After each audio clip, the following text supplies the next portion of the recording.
Live. It looks like we are live. Welcome, YouTubers.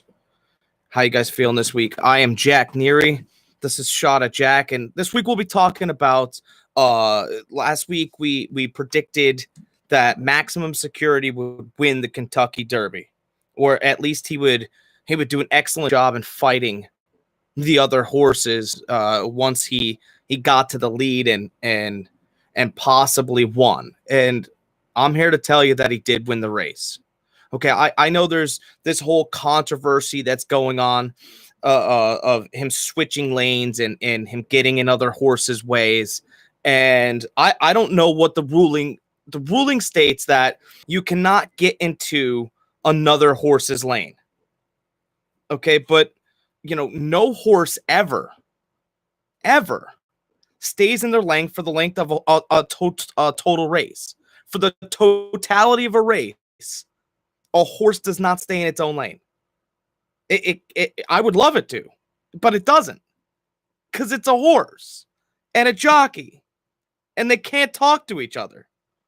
It sounds crazy that that another animal can't talk to the what. Like, there's a phrase. I don't know if you guys are familiar with it, but it's been quite popular for a long time. It's called jockeying for position. It's a phrase used in life, and NASCAR and all kind of racing and competitiveness, right? And what happened the other day was, as the public, we kind of feel like something was stolen from us, kind of taken from us, because we picked the horse that went across first. It's that simple. You have to stay in your own lane, as LeVar Ball would so fittingly put it. Stay in your lane, right? But if you watch the race, and yes, he did break that rule, but it looked to me like he got out of his lane because there was something on the track. It looked like he stepped on something, because he went super wide. So instead of racing 3 horses, he now had to race 5 horses. And to me, as an animal, I don't want my job to be any harder than it's already got to be.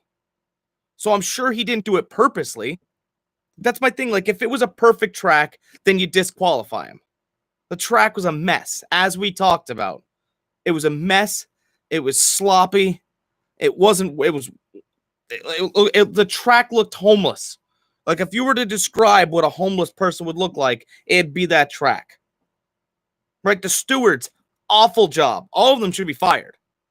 Okay, because not only, like, if you come to a ruling like that, I don't like to fire people, and I don't like to complain about how somebody's doing their job. But if you're going to make a ruling like that, right, you can't have, the post-game interview without questions.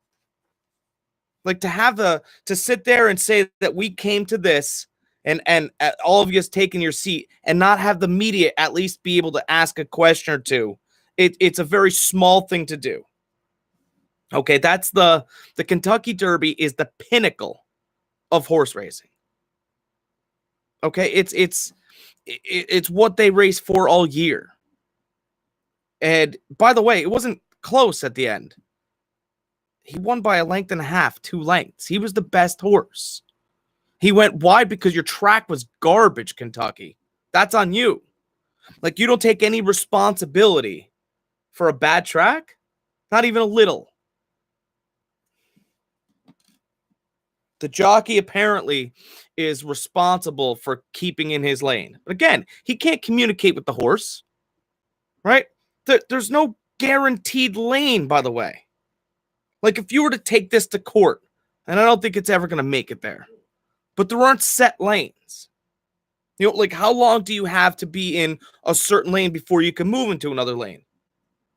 Like, there are questions to be asked, and there were questions to be answered, but the stewards made a decision to not even let the consumer or the viewer have an opinion on their explanation. They'd shut it down.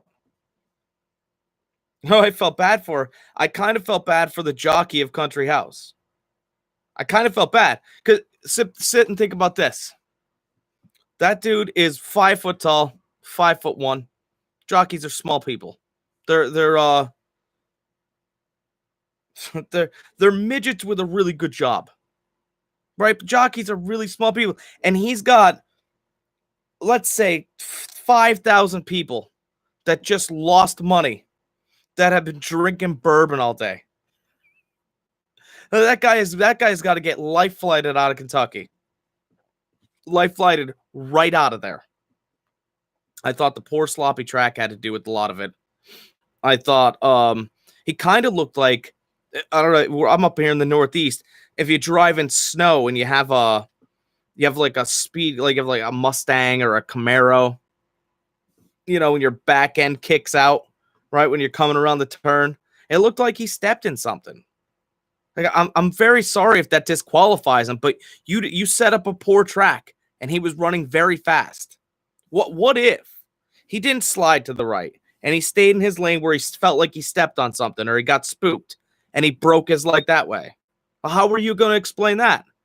Because as you stated, it's a safety precaution that he can't skip over a lane or, like, by the way, it's my job as a jockey to keep my horse in my lane. Is it also not my job as a jockey to back off another horse if another horse does get spooked or slide over into the lane? Like, isn't everybody kind of steering a horse here? Like, if you're in a vehicle, all right, and you're driving down the highway and you slam on your brakes, a dog runs in front of you, right? Or a cat runs in front of you. Not on the highway, let's say on a side road. But you slam on your brakes really quick. Well, let's say it's an animal you don't care about, a squirrel. Swipe comes right in front of you. Right? The vehicle behind you is now allowed to hit you and blame you? No. Not whatsoever. You're responsible for your vehicle at all times. Just like you are responsible for your horse at all times.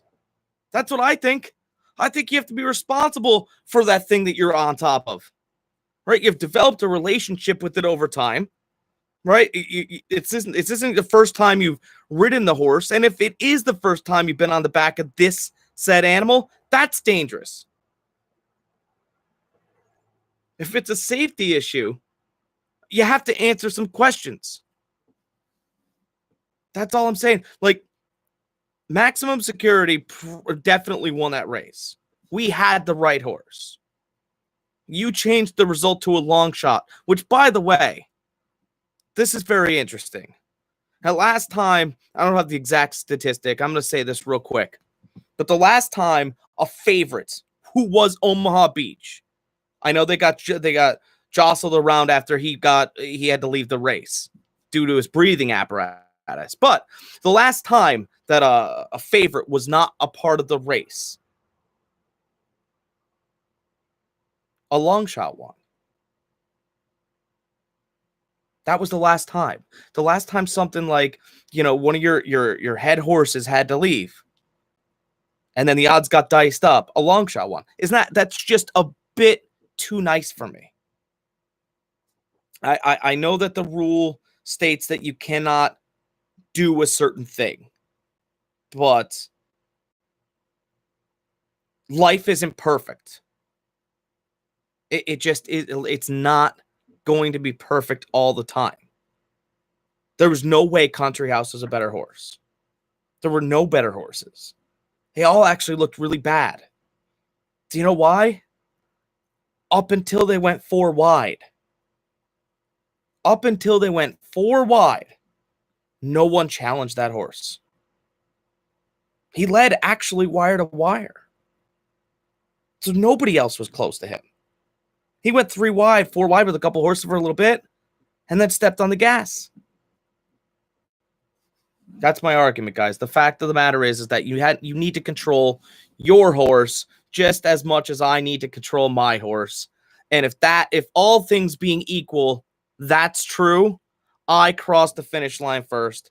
Maximum Security is your 2019 Kentucky Derby best horse.